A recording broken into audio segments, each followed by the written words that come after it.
Okay, so we start with butter and we let it simmer for about, say, 2 or 3 minutes. So the butter shouldn't get brown, shouldn't get burnt, but it should melt enough so that you're able to smell the aroma of the butter.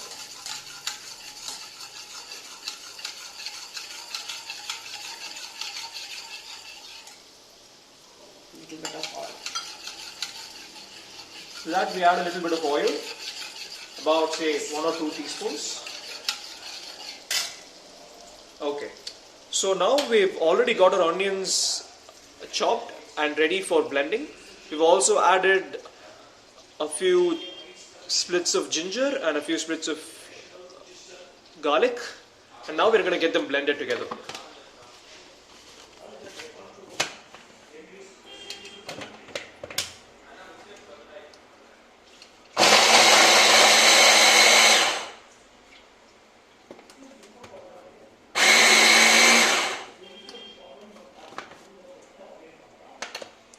So you want it to look nice and cleanly chopped so that you don't have any big pieces in your own masala. So once that's done, you let your butter simmer for a while, maybe even switch it off for some time if it's going to take a long time for you to get it chopped up. So add the blended mix into the butter. Remember to keep your stove on sim so that it doesn't get too hot and burn any of the ingredients inside.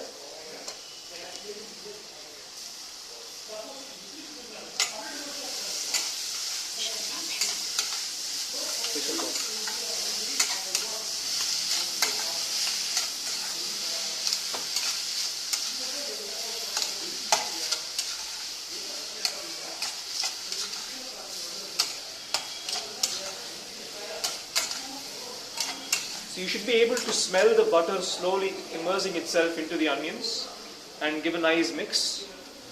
So now we do the same with our capsicums. So we've already got about 2 or 3 capsicums chopped up, and we're going to blend them further with our blender.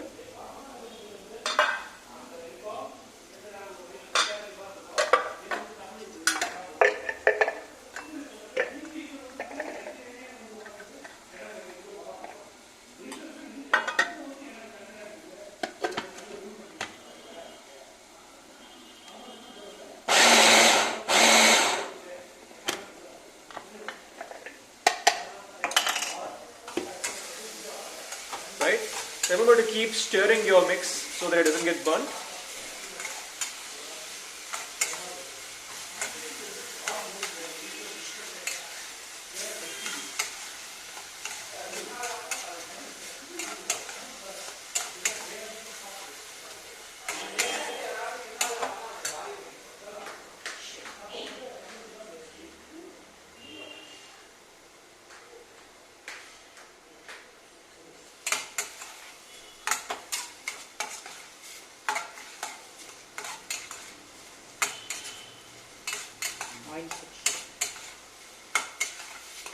Right, so the more you stir, you'll notice that our mix is getting drier because the moisture is being released due to the heat content.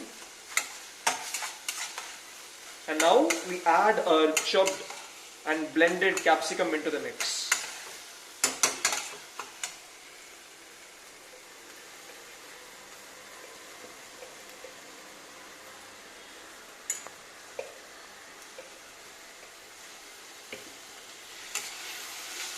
So now you can also go ahead and add the peas. So we've already had them defrosted for some time. In case you have your peas frosted, ensure that they're only added after you've kept them out for a while. They should thaw and be at probably room temperature so that they don't get too soggy when being mixed together.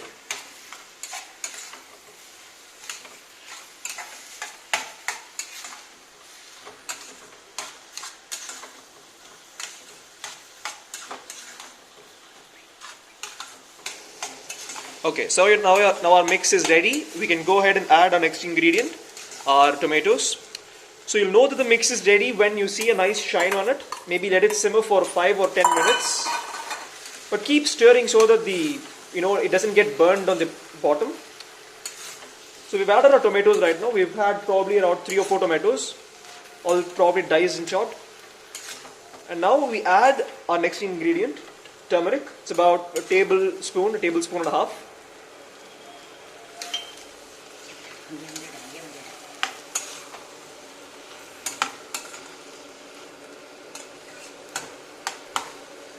Same chili powder, about 2 teaspoons. You can add extra if you like a bit more spiciness in your bhaji.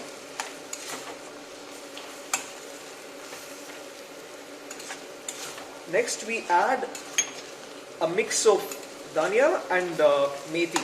So what we did was we basically went ahead and fried both the dhania and the methi for some time, maybe a couple of minutes, so that they became nice and brittle. And then we... Kasuri methi. That's kasuri methi, okay. And we went ahead and blended them as well in a mixer, so that they became nice and fine for adding them to the mix.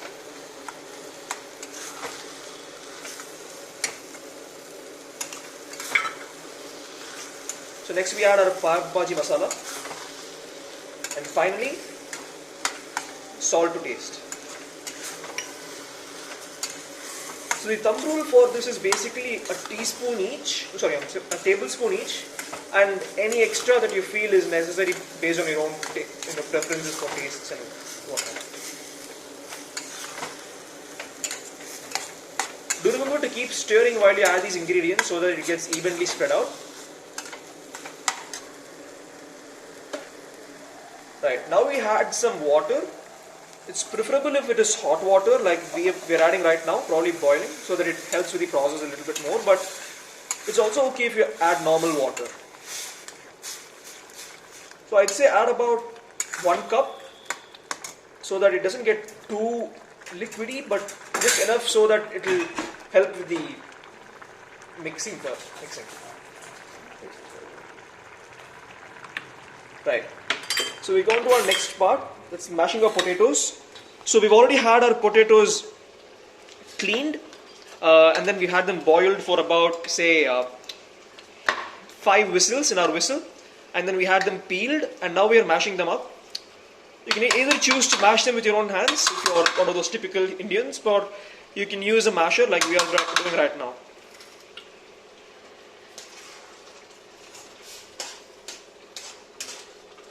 Right.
So once you've added your potatoes onto the mix, let them simmer for a couple of minutes, and you can start mashing them inside the mix as well. So this ensures that you get all of your ingredients properly squashed into a nice paste. Your tomatoes, your peas, your onions, your potatoes.